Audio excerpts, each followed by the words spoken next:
الله أكبر ولله الحمد. الله أكبر الله أكبر الله أكبر لا إله إلا الله والله أكبر الله أكبر ولله الحمد. الله أكبر الله أكبر الله أكبر لا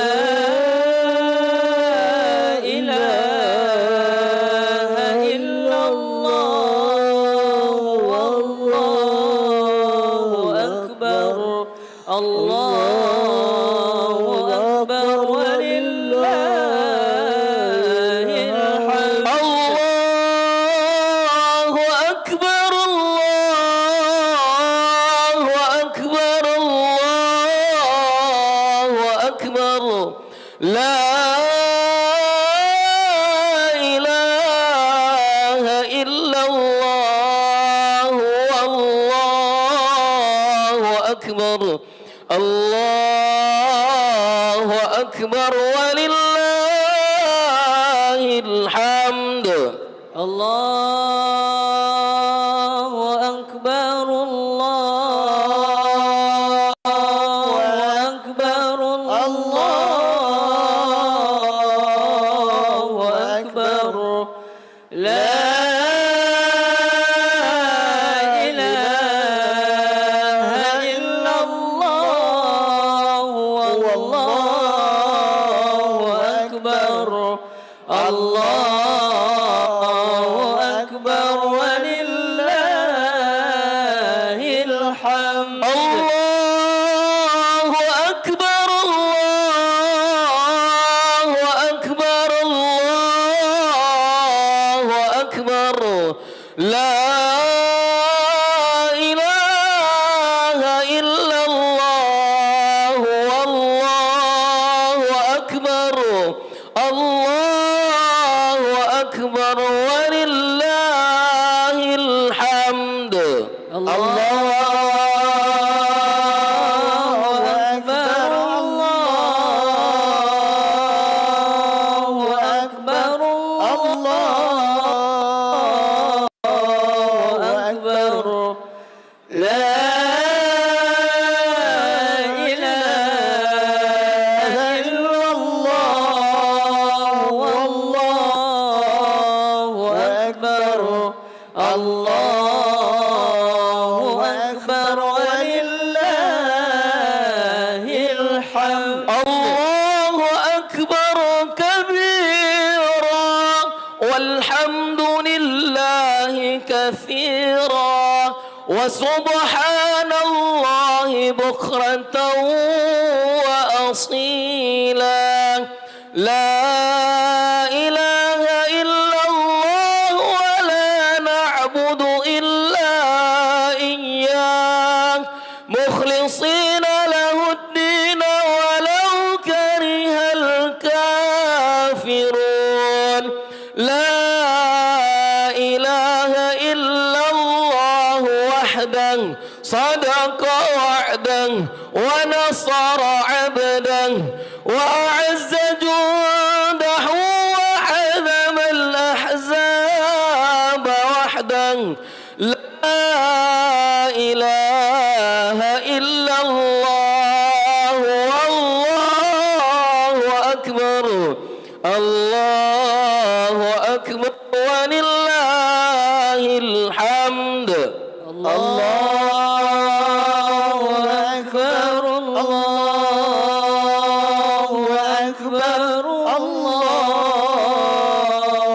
أكبر لا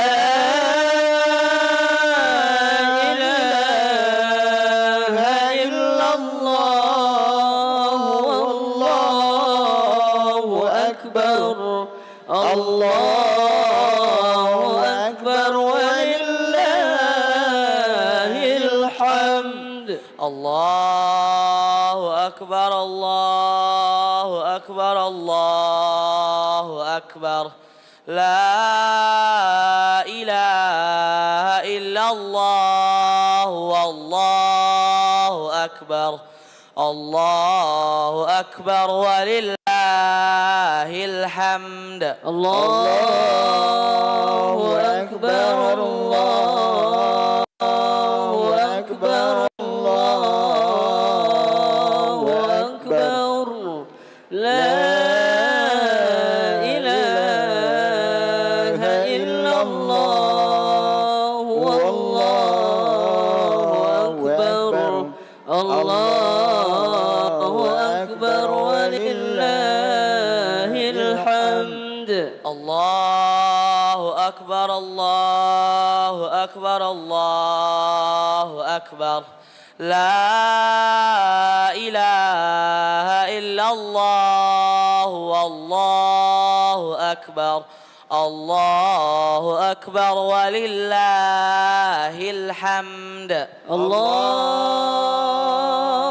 أكبر الله أكبر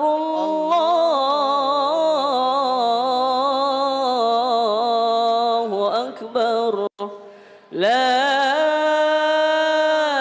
إله إلا الله والله أكبر الله أكبر ولله الحمد الله أكبر الله أكبر الله أكبر لا إله إلا الله والله أكبر الله أكبر ولله الحمد الله أكبر الله أكبر الله أكبر لا إله إلا الله والله أكبر الله أكبر ولله الحمد الله أكبر الله أكبر الله أكبر لا إله إلا الله والله أكبر الله أكبر ولله الحمد الله أكبر الله أكبر الله أكبر لا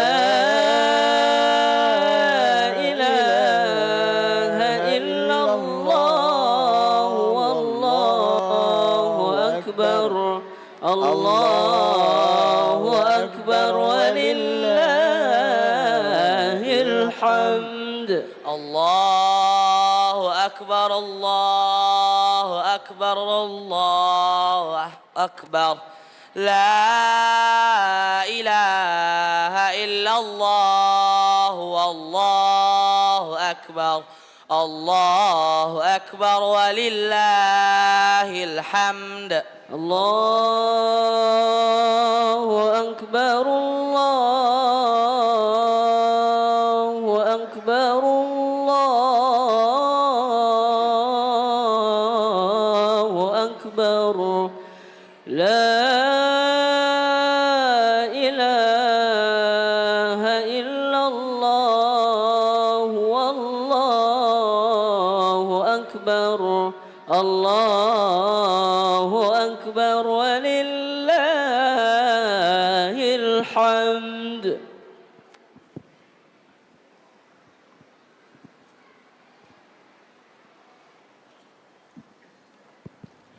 السلام عليكم ورحمة الله وبركاته. الله أكبر الله أكبر الله أكبر الله أكبر الله أكبر الله أكبر Allahu akbar, Allahu akbar, Allahu akbar, Allahu akbar kabira, walhamdulillahi katsira, wa subhanallahi bukratan wa asila, la ilaha illallah wallahu akbar, Allahu akbar walillahil hamd. Alhamdulillahi rabbil alamin. Segala puji hanya milik Allah Subhanahu wa taala, kita persembahkan dengan ucapan alhamdulillah. Pada pagi hari yang mulia yang penuh berkah ini, Allah berikan kita nikmat kesehatan, nikmat iman dan nikmat hidayah. Kemudian kita agungkan Allah Subhanahu wa taala. Tiada lain, tiada bukan, Allah lah yang milik alam jagat raya ini. Allah yang besarkan kita, Allah yang hidupkan kita, dan Allah yang matikan kita. Mudah-mudahan aktivitas ibadah kita pada pagi hari ini diterima Allah Subhanahu wa taala. Kemudian kita juga berbanyak bersolat pada Rasulullah sallallahu alaihi wasallam dengan melafazkan Allahumma salli ala sayyidina Muhammad wa ala sayyidina Muhammad. Yang sama-sama kita hormati Abuya Profesor Dr. Abdul Somad LCMA, seterusnya jajaran pimpinan pendidikan Yayasan Hajah Rohana, kemudian jemaah kaum muslimin yang hadir pada pagi hari ini. Sebelum kita melaksanakan salat Aidul Adha, kembali kami mengingatkan kaifiat ataupun tata cara pelaksanaan solat Aidul Adha 1447 Hijriah. InsyaAllah sebentar lagi akan kita mulai. Kembali kami ingatkan, yang pertama membaca niat dengan lafaz usolli sunnatan li'idil adha rak'ataini ma'muman lillahi ta'ala. Kembali kami ingatkan, usolli sunnatan li'idil adha rak'ataini mustaqbilal kiblati ma'muman lillahi ta'ala. Kemudian kita bertakbir 7 kali. Di antara takbir itu kita membaca subhanallah walhamdulillah wala ilaha illallah wallahu akbar wala hawla wala quwata illa billahil aliyil azim 7 kali. Kemudian kita membaca doa iftitah, kemudian membaca al-fatihah hingga selesai, kemudian solat seperti mana biasanya. Kemudian kita bangkit, kita kembali bertakbir sebanyak 5 kali. Kemudian di sela-sela takbir kita mengucapkan subhanallah walhamdulillah wala ilaha illallah wallahu akbar wala hawla wala quwata illa billahil aliyil azim. Kemudian kita melaksanakan salat sebagaimana biasanya. Kemudian khatib, setelah salat khatib naik mimbar untuk kita jamaah agar tidak meninggalkan saf ataupun tempat salat kita. Karena keutamaan salat Aidul Adha adalah mendengarkan khatib sedang berkhutbah. Kemudian jangan kita bermain HP ataupun mengganggu aktivitas ibadah kita pada pagi hari ini. Dan mari sama-sama kita jaga kondusivitas, ketertiban dan kerapian kita selama ibadah. Mari kita niatkan, pasangkan niat kita untuk kita mendekatkan diri kepada Allah Subhanahu wa taala. Kemudian kita ikhlaskan jiwa kita untuk kita mendapatkan kesyukuran dalam solat pada pagi hari ini. Dan insyaAllah pada pagi hari ini yang bertindak sebagai imam adalah Muhammad Iksan MAG. Kemudian yang bertindak sebagai khatib Abuya Profesor Dr. Abdul Somad LCMA. Dan insyaAllah setelah ini kita akan melaksanakan pemotongan hewan kurban. InsyaAllah ada 15 ekor yang kita terima. Itu dapat yang kami sampaikan. Terlebih terkurang kami mohon maaf. Afa minkum. Wassalamualaikum warahmatullahi wabarakatuh.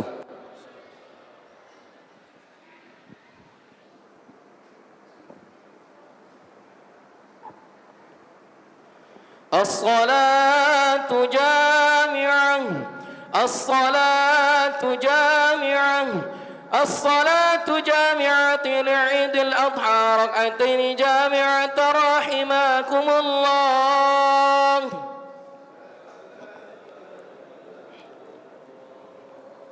Aqimu sufufakum i'tadilu, saf teruskan dirapatkan. Salli. Allahu akbar. Subhanallah. Allahu akbar.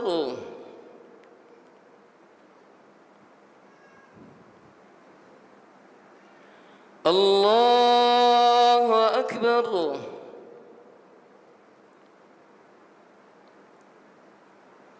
Allahu akbar.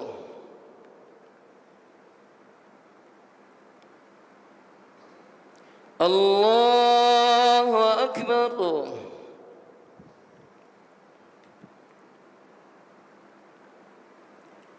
الله أكبر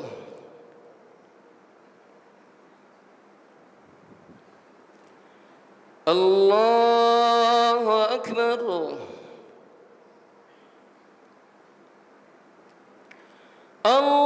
الله أكبر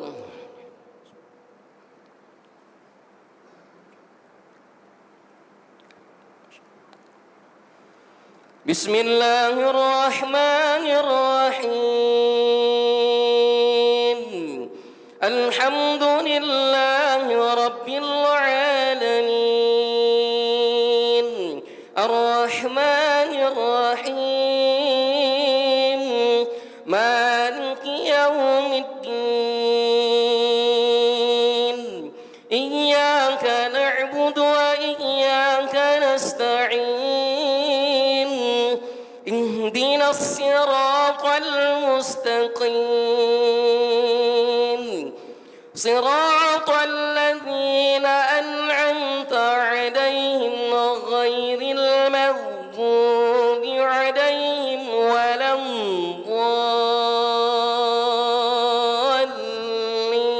الضالين آمين بسم الله الرحمن الرحيم سبح اسم ربك الأعلى الذي خلق فسوى والذي قدر فهدى والذي أخرج المرعى فجعله غثاء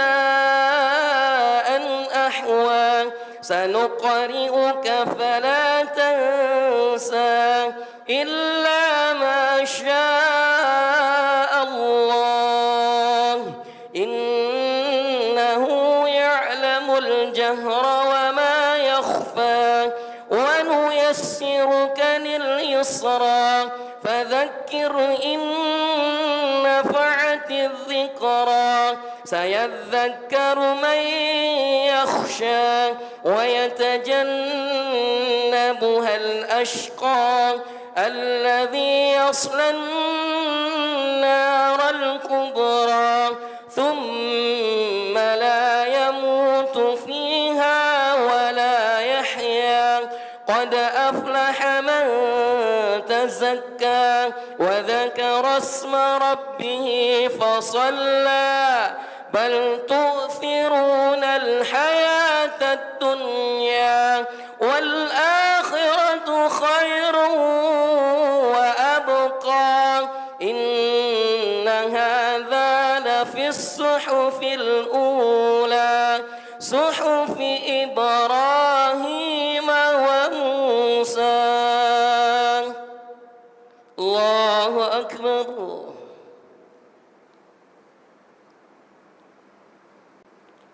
سمع الله لمن حمده الله أكبر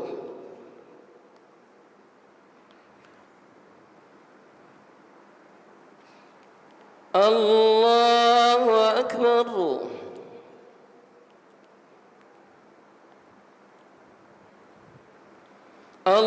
الله أكبر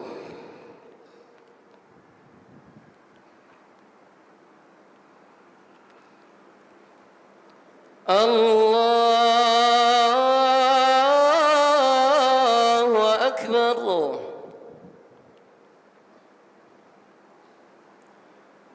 الله أكبر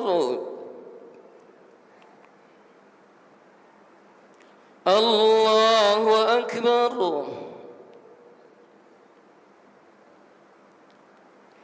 الله أكبر الله أكبر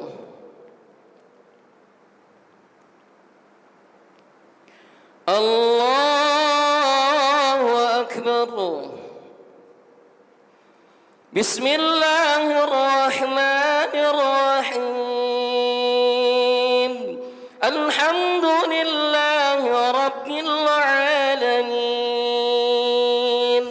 الرحمن الرحيم مالك يوم الدين إياك نعبد وإياك نستعين اهدنا الصراط المستقيم صراط الذين أنعمت عليهم غير المغضوب عليهم ولا الضالين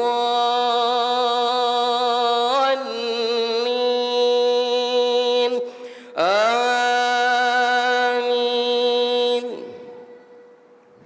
بسم الله الرحمن الرحيم هل أتاك حديث الغاشية وجوه يومئذ خاشعة عاملة ناصبة تصلى نارا حامية تسقى من عين آنية ليس لهم طعام إلا من ضريع لا يسمن ولا يغني من جوع وجوه يومئذ ناعمة لسعيها راضية في جنة عالية لا تسمع فيها لاغية فيها عين جارية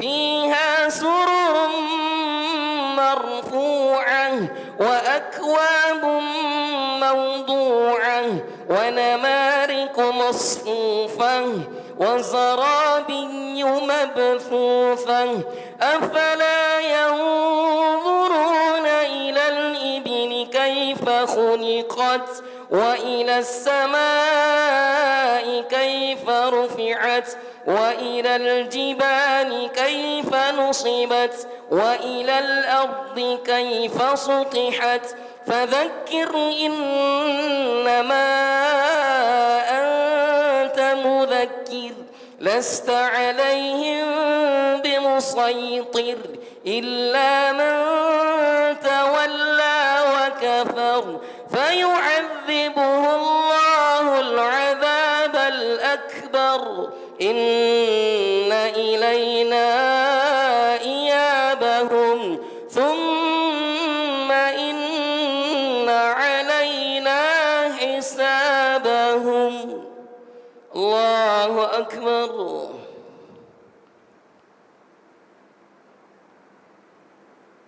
سمع الله لمن حمده الله أكبر.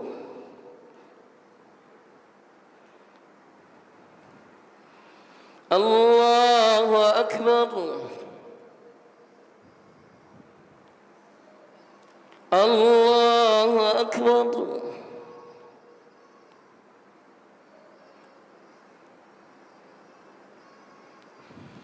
الله أكبر.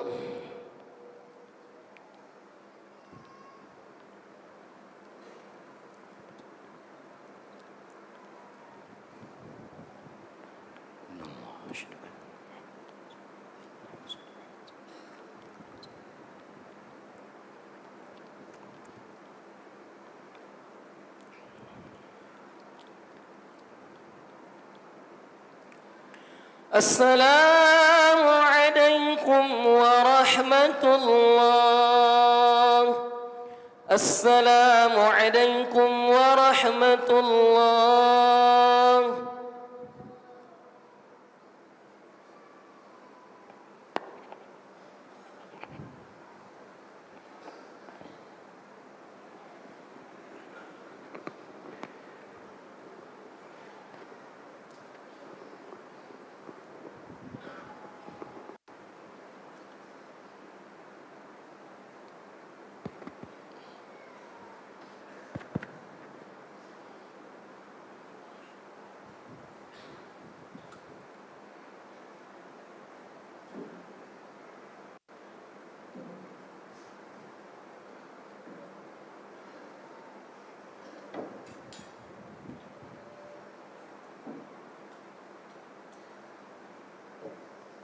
الله أكبر الله أكبر الله أكبر الله أكبر الله أكبر الله أكبر الله أكبر الله أكبر الله أكبر كبيرا والحمد لله كثيرا وسبحان الله بكرة وأصيلا لا إله إلا الله ولا نعبد إلا إياه مخلصين له الدين ولو كره الكافرون لا إله إلا الله وحده صدق وعده ونصر عبده وأعز جنده وهزم الأحزاب وحده الحمد لله والصلاة والسلام على رسول الله سيدنا ومولانا محمد بن عبد الله وعلى آله وصحبه ومن تبعه ومن والاه أشهد أن لا إله إلا الله وحده لا شريك له وأشهد أن سيدنا محمدا عبده ورسوله لا نبي بعده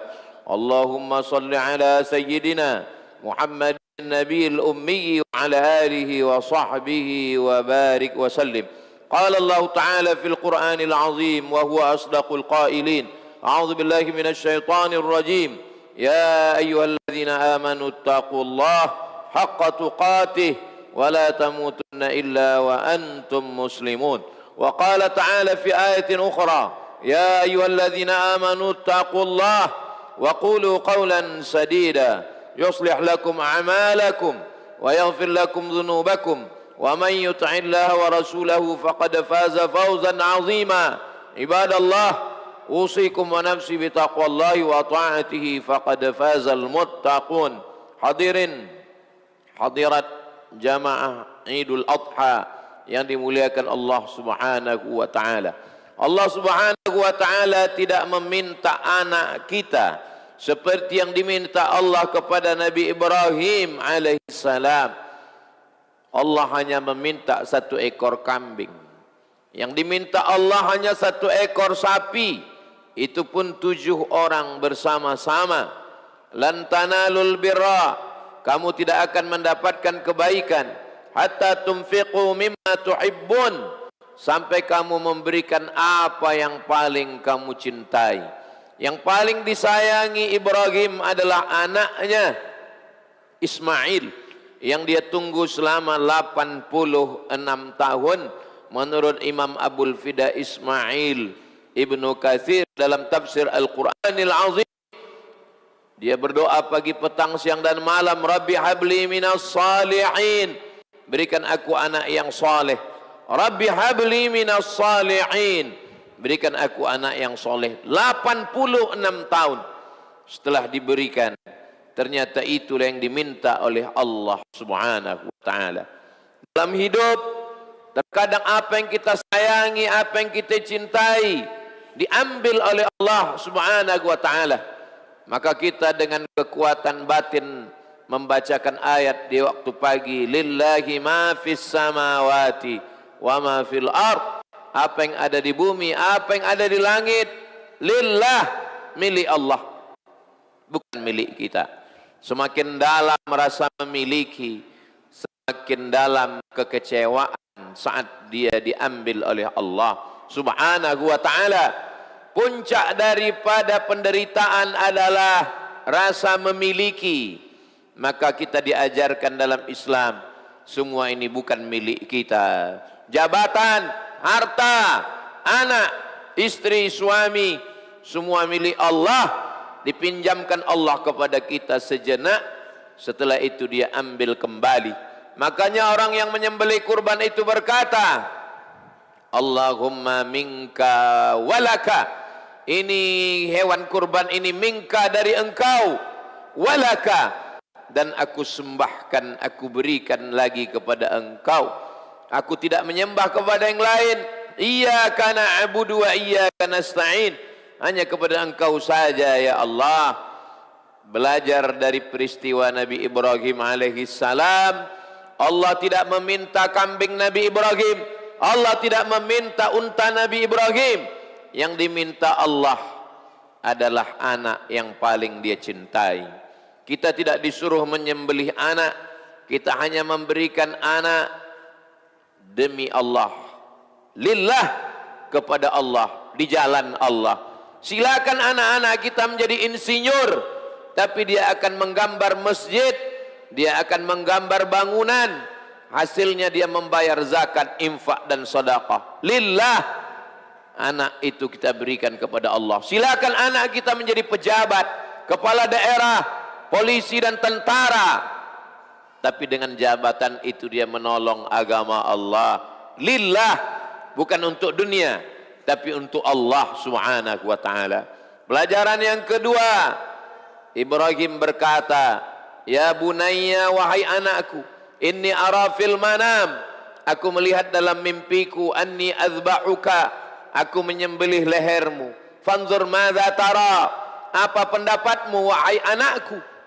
Apa jawab Nabi Ismail alaihissalam? "Ya abati, wahai ayahanda, if'al ma tu'mar, laksanakan apa yang diperintahkan Allah. Satajiduni insyaallahu minas sabirin, insyaallah aku termasuk orang yang sabar menerima ujian Allah Subhanahu wa taala." Apa yang dijawab anak kita sekarang terhadap ucapan kita? Nabi Ibrahim mengajarkan kepada kita tentang kepatuhan seorang anak. Yang paling ditakuti anak adalah kematian. Yang paling dikhawatirkan ayah adalah meninggal dunia. Itulah ujian yang tertinggi. Itu kenapa namanya kita sebut dalam solat 4 kali. Kama sallaita ala Ibrahim wa ala ali Ibrahim. Kama barakta ala Ibrahim wa ala ali Ibrahim. Mengapa Nabi Ibrahim wa ali Ibrahim, keluarga Ibrahim? Mengapa keluarga Ibrahim? Karena keluarga Ibrahim yang lulus dengan ujian kematian. Ya abati, wahai ayahanda, if'al ma tu'mar, laksanakan perintah Allah. Satajiduni insyaallahu minas sabirin, aku sabar menerima yang sudah ditetapkan Allah Subhanahu wa taala. Bagaimana anak-anak kita sekarang? Anak-anak yang sudah terkena narkoba, na'udzubillah. Anak-anak yang sudah terkena LGBT, na'udzubillah. Anak-anak yang sudah terkena penyakit fitnah akhir zaman. Peristiwa Idul Adha mengingatkan kita kembali berapa banyak anak yang tidak diterima di pondok pesantren karena tidak pandai membaca Al-Quran. Kemana ayahnya? Kemana ibunya? Mengapa tidak mengajarkan anak membaca Al-Quran? Kalau kita tidak mampu mengajar, kita datangkan guru. Kalau tidak punya uang, kita bawa anak ke masjid, ke surau, ke langgar, ke musalla. Kita hanya mengantar dari maghrib sampai ke isya. Insya Allah dia akan hafal surat-surat pendek. Dia akan membaca Al-Quran. Iqra'ul Quran, baca Al-Quran. Fa innahu ya'ti yaumal qiyamah. Al-Quran akan datang pada hari kiamat. Syafi'an li ashabi, memberikan pertolongan kepada orang-orang yang membacanya. Idza matal insan, diriwayatkan Imam Muslim, kalau manusia mati, inqata'a amaluhu, putus amalnya. Yang punya kekuasaan putus, yang punya jabatan putus, yang punya harta pun putus. Tapi ada pengecualian. Shadaqatin jariyah, sedekah yang tetap mengalir. Ilmin yuntafa'u bih, ilmu yang baik-baik yang sempat kita ajarkan bermanfaat buat orang banyak. Waladin salihin yad'ulah, anak-anak soleh yang mendoakan kita. Hari ini kita semangat lagi untuk mendidik anak kita. Jangan sibuk mencari harta dan kuasa sampai tidak sempat mendidik anak-anak. Anak-anak ini akan ditanya di hadapan Allah Subhanahu wa taala, dan ayahnya pun akan diminta pertanggungjawaban. La tus'alunna yauma idzin 'anil na'im. Kamu semua akan disoal, kamu semua akan ditanya. Kullukum ra'in, setiap kamu adalah pemimpin. Ayah akan ditanya tentang istri dan anaknya, ibu akan ditanya tentang anak-anaknya. Wa kullukum mas'ulun 'an ra'iyatihi, akan diminta tanggung jawab di hadapan Allah Subhanahu wa taala. Kalau ada anak yang tidak sholat, ada anak yang tidak menutup aurat, ada anak yang bergaul bebas, ada anak yang tidak peduli agama, yang pertama kali bersalah adalah ayahnya. Yang kedua bersalah adalah ibunya. Selangkah kaki masuk ke surga, selangkah juga kaki sudah tertahan di neraka karena tidak mendidik anak-anak. Anak-anak adalah amanah, anak-anak adalah titipan Allah. Betapa banyak orang menginginkannya tapi tidak diberikan Allah. Maka yang sudah dititipkan Allah jaga dengan baik, karena kita akan bertanggung jawab. Kita akan diminta pertanggungjawaban di hadapan Allah Subhanahu wa ta'ala. Mengapa Nabi Ibrahim diberikan balasan dua anak yang soleh? Ismail menjadi nabi, Ishak pun menjadi nabi. Itu semua adalah balasan Allah kepada Ibrahim alaihi salam ketika ayahnya berkata, la illam tantahi, kalau kau tidak berhenti menceramahi aku, kalau kau tidak berhenti mendakwahi aku, la arjumannaka, ku lempar engkau pakai batu sampai mati. Wahjurni maliya, tinggalkan aku. Kata Hajar,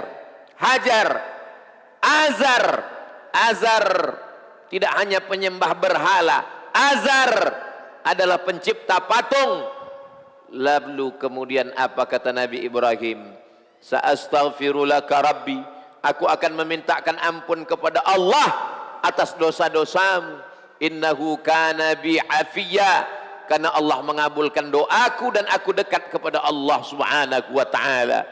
Ternyata yang menyebabkan anak durhaka salah satunya juga karena ayah durhaka.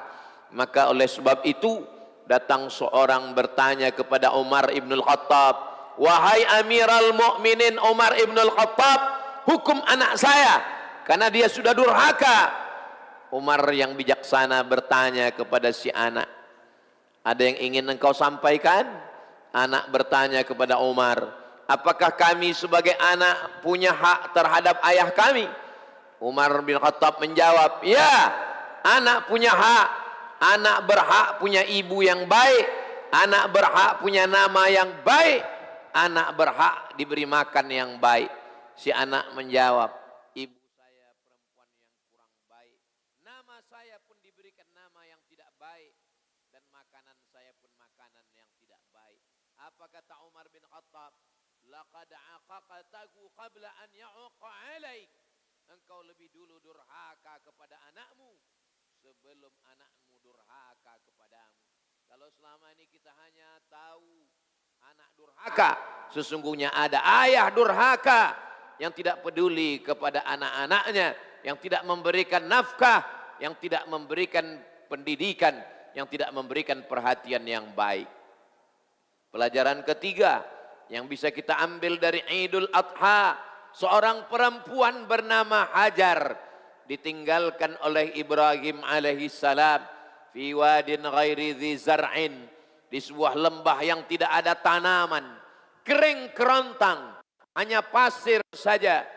Inda baitikal muharram, di samping Baitullah. Dia adalah istri seorang nabi, suaminya nabi. Dia adalah ibu seorang nabi, anaknya Ismail adalah nabi. Tapi dia bukan perempuan yang lemah. Dia tidak mengangkat tangan ke langit. Dia tidak meminta turun hujan. Dia tidak mengutuk nasib. Dia bukan perempuan yang berkata-kata buruk. Dia berlari ke atas bukit Safa. Dia tidak menemukan air. Dia berlari ke atas bukit Marwah. Dia tidak menemukan air. Bukan Safa dan Marwah sekarang yang dingin, yang sejuk. Safa Marwah tanpa atap, bukit Safa Marwah yang panas, bukit Safa Marwah yang kering.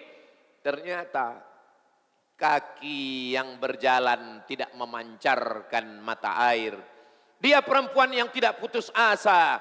Dia kembali mendekati anaknya di samping Baitullah. Ternyata Allah memberikan balasan. Air itu mengalir bukan dari tapak kaki Hajar. Air itu mengalir dari tumit anak yang belum pandai berjalan. Air itu diberi nama Zam-Zam. Mengalirlah wahai air Zam-Zam. Mengalirlah wahai air Zam-Zam. Lebih 3000 tahun lamanya. Air Zam-Zam terus mengalir karena usaha seorang perempuan yang luar biasa. Perjalanan dari Safa ke Marwah itu disebut dengan sa'i. Sa'i artinya usaha. Usaha seorang perempuan yang tidak berpangku tangan. Usaha seorang perempuan yang tidak mengeluh. Laki-laki yang hanya pandai berkata, laki-laki yang hanya pandai mengutuk nasib, perlu malu kepada Sarah, kepada Hajar, perempuan yang luar biasa. Dia meminta kepada Allah dan Allah memperkenankan segala permohonannya. Bukti sampai hari ini seluruh umat Islam meminum air yang memancar dari tumit Ismail, tapi itu sebenarnya adalah perjuangan seorang perempuan. Bagaimana perempuan hari ini mendidik anak-anaknya? Kalau perempuan hari ini mendidik anaknya seperti Hajar, maka insya Allah anaknya seperti Ismail alaihi salam. Hari ini kita perlu merenung sejenak. Perempuan, wanita karir, pergi pagi pulang petang, melupakan amanah. Anak yang dia kandung 9 bulan 10 hari, anak yang dia susukan 2 tahun, ternyata setelah itu melupakannya. Perlu kita renungkan sejenak. Kesuksesan perempuan adalah ketika anaknya menjadi qurrata a'yun, sejuk dipandang mata, menenangkan hati dan jiwa. Kesuksesan perempuan bukan memperoleh penghargaan internasional. Kesuksesan perempuan ketika anaknya pandai mengaji. Kesuksesan perempuan ketika anaknya bisa sholat. Kesuksesan perempuan ketika anaknya tidak berkata keras. Kesuksesan perempuan ketika anaknya tidak kurang ajar. Kesuksesan perempuan ketika anaknya berdoa di waktu malam dan berkata, Rabbighfirli wali walidayya warhamhuma kama rabbayani shaghira. Idul Adha tidak hanya menyembelih hewan kurban. Pelajaran yang keempat yang kita ambil saat Ibrahim alaihi salam akan menyembelih anaknya Ismail, wa tallagu lil jabin. Sudah dia letakkan anaknya di atas altar, di atas bukit. Ketika pisau itu sudah terasa sejuk di lehernya, fafadainahu bidzib'in 'azim. Kami tebus anak itu dengan seekor sembelihan yang besar, ditebus dengan seekor kambing domba. Saat kita menyembelih, maka dianjurkan untuk menyaksikan penyembelihannya. Wal budna ja'alnaha lakum min sya'airillah. Unta yang disembelih itu menjadi syiar umat Islam berkumpul beramai-ramai untuk menyaksikan. Orang yang lemah imannya menjadi kuat, orang yang rapuh saat melihat umat Islam ramai. Kalau hati bersedih, kuatkanlah dengan takbir Allahu Akbar, Allahu Akbar, Allahu Akbar. Kalau hati merasa hebat, pujilah Allah. Walillahil hamd. Pujian hanya milik Allah. Jangan gila dengan pujian, karena pujian hanya milik Allah subhanahu wa ta'ala. Saat kita menyembelih hewan kurban, darahnya tumpah. Wa innad dama la yaqa'u minallah bimakan. Darah yang menetes jatuh ke tanah cepat, tapi ada yang lebih cepat dari darah hewan kurban. Ampunan Allah kepada orang yang berkurban. Innaha la ta'ti yaumal qiyamati biquruniha. Hewan kurban itu nanti akan datang pada hari kiamat dengan tanduknya. Wa aslafiha, dengan kukunya. Wa ash'ariha, dengan bulunya. Kukunya, tanduknya, bulunya adalah sampah yang akan dibuang. Tapi pada hari kiamat, sampahnya pun akan bersaksi bahwa orang ini sudah berkurban. Bagi yang belum terbuka pintu hatinya pada hari pertama, masih ada kesempatan tanggal 11 Zulhijjah. Belum ada uang, masih ada masa tanggal 12 Zulhijjah.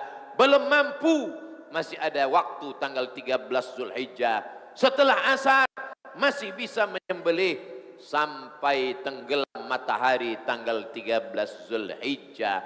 4 hari penyembelihan, hari nahar tanggal 10, 11, 12, 13 hari tasyrik. Begitulah murahnya Allah kepada kita semua. Orang-orang yang menahan, orang-orang yang pelit, orang-orang yang bakhil. Sesungguhnya yang kita miliki ini bukan punya kita, ini milik Allah. Kita hanya menyerahkannya kepada Allah subhanahu wa ta'ala. Hewan kurban yang kita sembelih, setelah itu dia mati. Domba mati kambing mati, unta mati. Mereka tidak akan ditanya mungkar nakir, tidak ada azab kubur, tidak ada azab. Tapi kita kalau mati, yang kita inginkan adalah husnul khatimah. Kita ingin anak kita membisikkan ke telinga kita, la ilaha illallah Muhammadur Rasulullah. Kita ingin mati dalam keadaan man kana akhiru kalamihi, siapa yang akhir kalamnya saat malaikat maut mencabut nyawanya, dia meninggalkan dunia mengucapkan la ilaha illallah. Hewan-hewan kurban itu mati, pisau menggorok lehernya, itulah penderitaan mereka yang terakhir. Tapi kalau kita mati, kematian bukan penderitaan terakhir, masih ada azab kubur.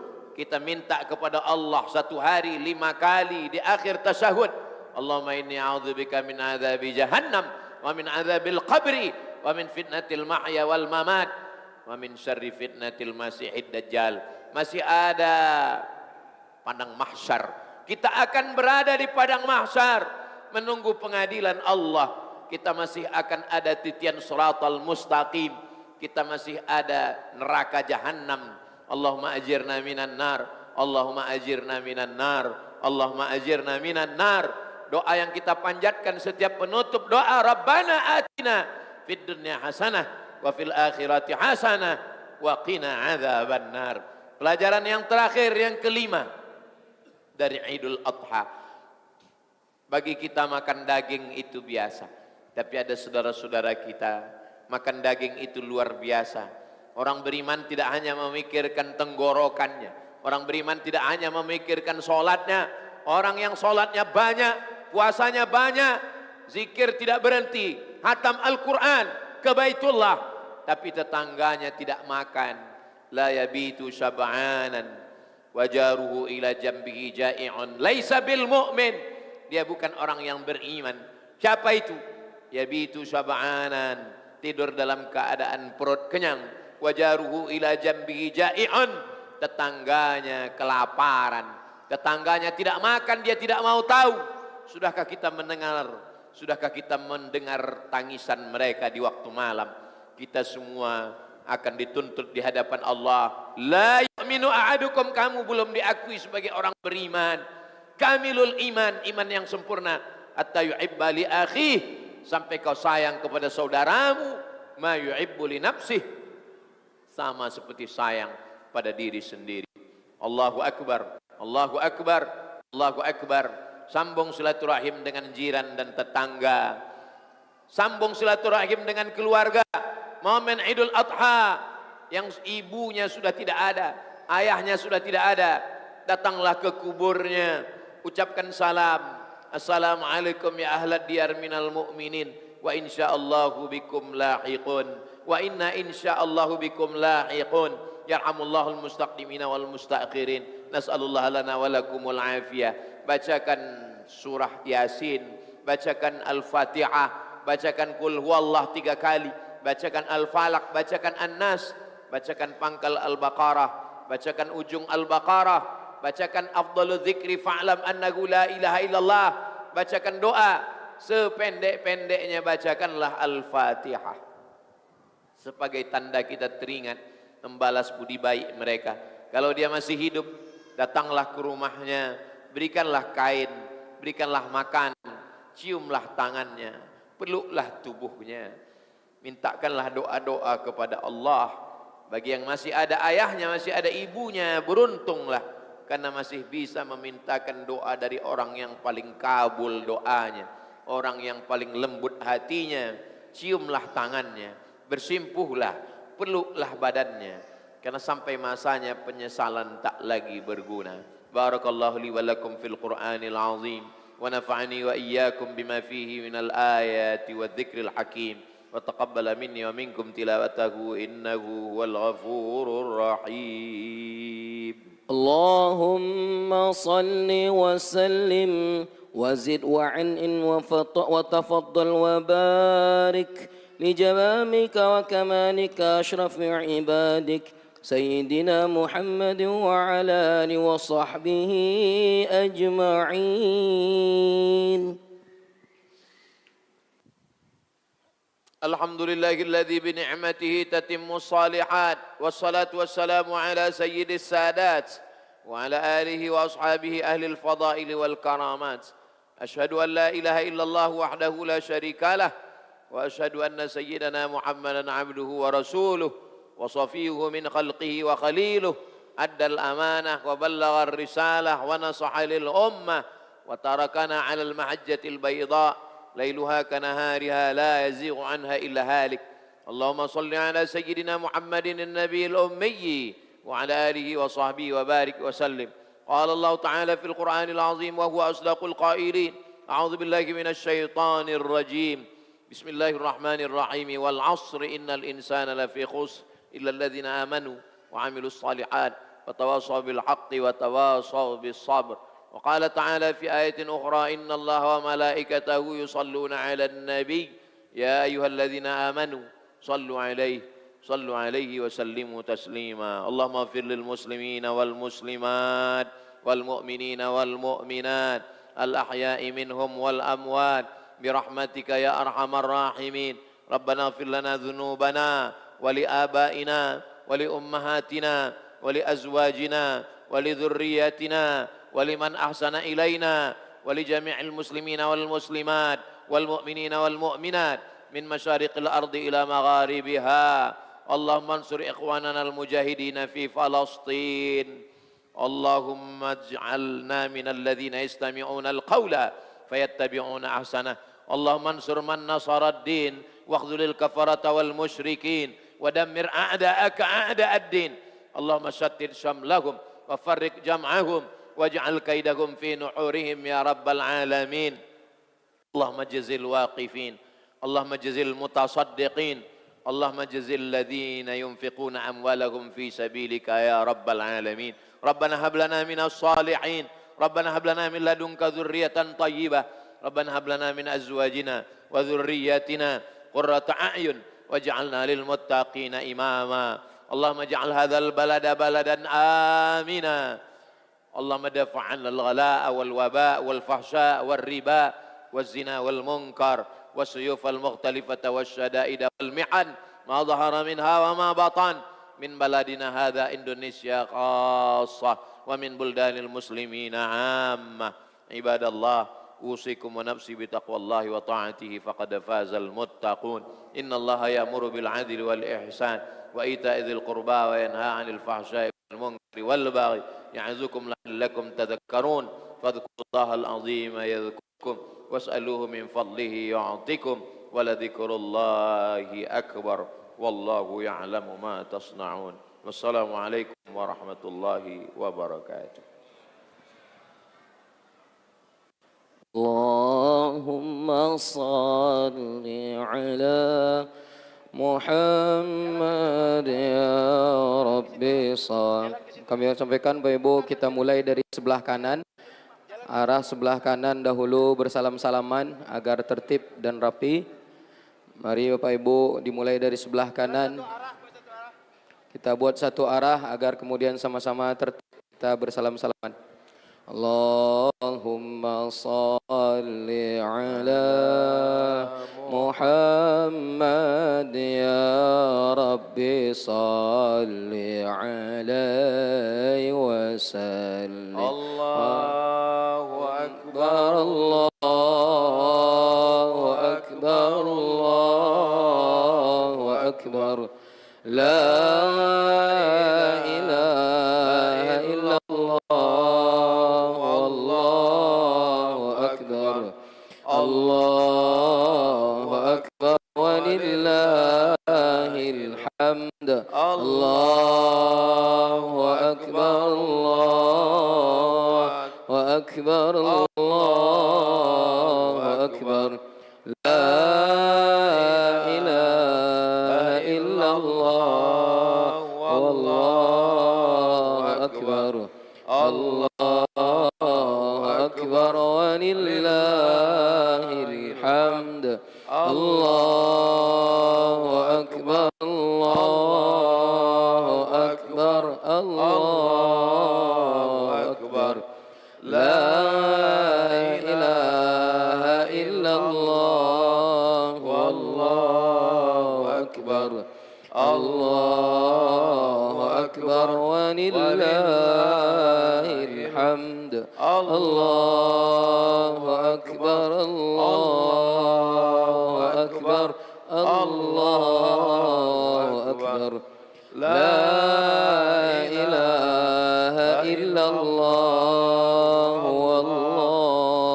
أكبر الله أكبر ولله الحمد الله أكبر الله أكبر الله أكبر لا إله إلا الله والله أكبر الله أكبر ولله الحمد الله أكبر الله أكبر الله أكبر لا إله إلا الله الله أكبر الله أكبر ولله الحمد الله أكبر الله أكبر الله أكبر لا إله إلا الله والله أكبر الله أكبر ولله الحمد الله أكبر الله أكبر الله أكبر لا إله إلا الله الله أكبر الله أكبر ولله الحمد الله أكبر الله أكبر الله أكبر لا إله إلا الله والله أكبر الله أكبر ولله الحمد الله أكبر الله أكبر الله أكبر لا إله إلا الله الله أكبر الله أكبر ولله الحمد الله أكبر الله أكبر الله أكبر لا إله إلا الله الله أكبر الله أكبر ولله الحمد الله أكبر الله أكبر الله أكبر لا إله إلا الله الله أكبر الله أكبر ولله الحمد الله أكبر الله أكبر الله أكبر لا إله إلا الله الله أكبر الله أكبر ولله الحمد الله أكبر الله أكبر الله أكبر لا إله إلا الله والله أكبر الله أكبر ولله الحمد الله أكبر الله أكبر الله أكبر لا إله إلا الله والله أكبر الله أكبر ولله الحمد الله أكبر الله أكبر الله أكبر لا إله إلا الله والله أكبر الله أكبر ولله الحمد الله أكبر الله أكبر الله أكبر لا إله إلا الله والله أكبر الله أكبر ولله الحمد الله أكبر الله أكبر الله أكبر لا إله إلا الله والله أكبر الله أكبر ولله الحمد الله أكبر الله أكبر الله أكبر لا إله إلا الله والله أكبر الله أكبر ولله الحمد الله أكبر الله أكبر الله أكبر لا إله إلا الله والله أكبر الله أكبر ولله الحمد الله أكبر الله أكبر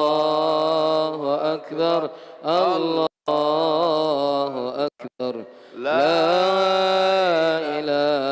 إله إلا الله والله أكبر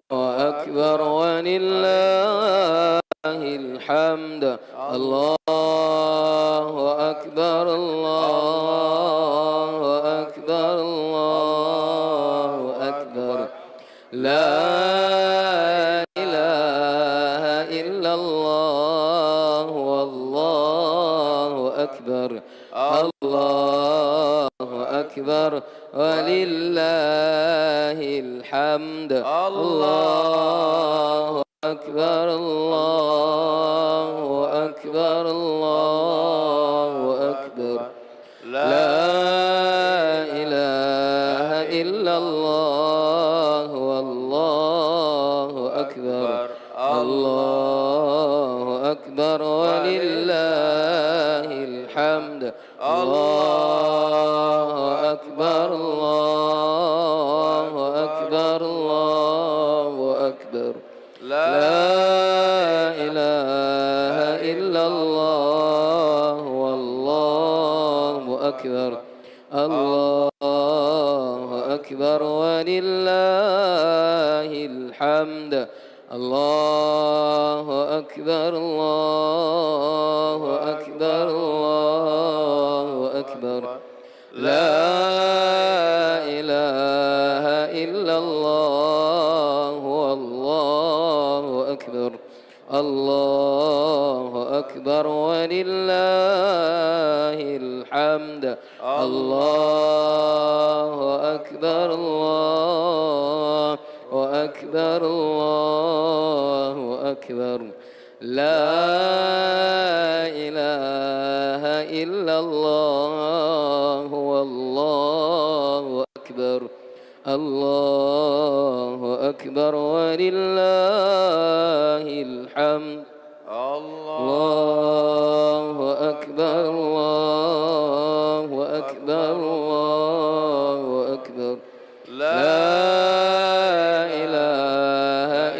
الله والله أكبر الله أكبر ولله الحمد الله أكبر الله أكبر الله أكبر لا إله إلا الله والله أكبر الله أكبر ولله الحمد الله أكبر الله أكبر الله أكبر لا لا إله إلا الله والله أكبر الله أكبر ولله الحمد الله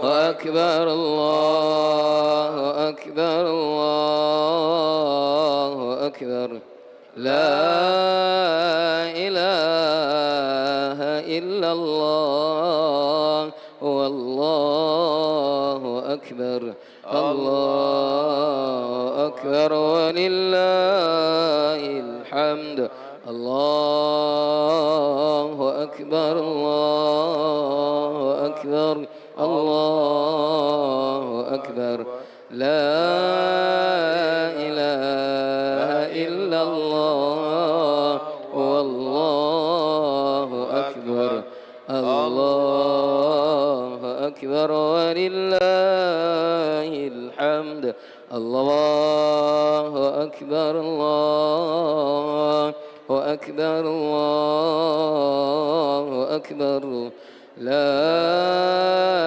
إله إلا الله والله أكبر الله أكبر ولله الحمد الله أكبر الله أكبر الله أكبر لا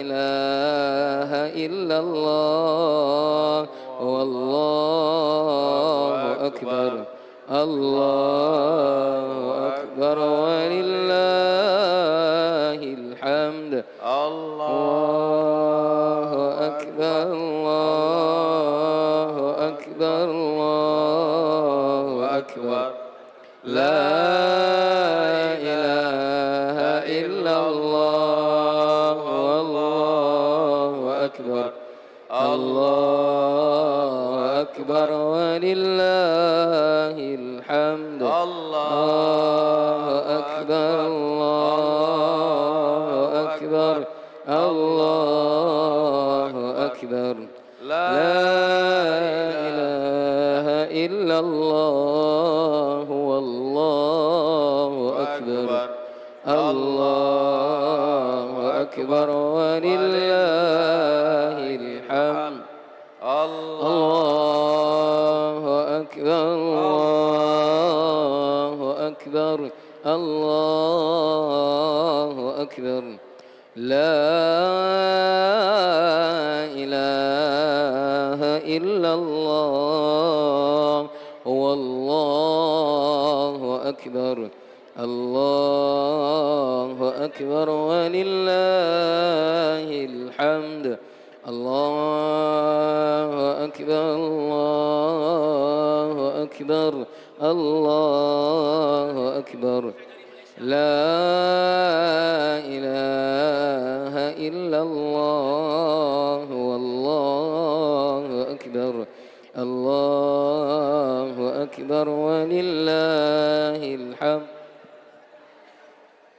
الله أكبر الله أكبر الله أكبر لا إله إلا الله والله أكبر الله أكبر ولله الحمد الله أكبر الله أكبر الله أكبر لا إله إلا الله والله أكبر الله أكبر ولله الحمد الله أكبر الله أكبر الله أكبر لا إله إلا الله والله أكبر الله أكبر ولله الحمد الله أكبر الله أكبر الله أكبر لا إله إلا الله والله أكبر الله أكبر ولله الحمد الله أكبر الله أكبر الله أكبر لا إله إلا الله والله أكبر الله أكبر ولله الحمد الله أكبر الله أكبر الله أكبر لا إله إلا الله والله أكبر الله أكبر ولله الحمد الله أكبر الله أكبر الله أكبر لا إله إلا الله والله أكبر الله أكبر ولله الحمد الله أكبر الله أكبر الله أكبر لا إله إلا الله والله أكبر الله أكبر ولله الحمد الله أكبر الله أكبر الله أكبر لا إله إلا الله والله أكبر الله أكبر ولله الحمد الله أكبر الله أكبر الله أكبر لا إله إلا الله والله أكبر الله أكبر ولله الحمد الله أكبر الله أكبر الله أكبر لا إله إلا الله والله أكبر الله أكبر ولله الحمد الله أكبر الله أكبر الله أكبر لا إله إلا الله والله أكبر الله أكبر ولله الحمد الله أكبر الله أكبر الله أكبر لا إله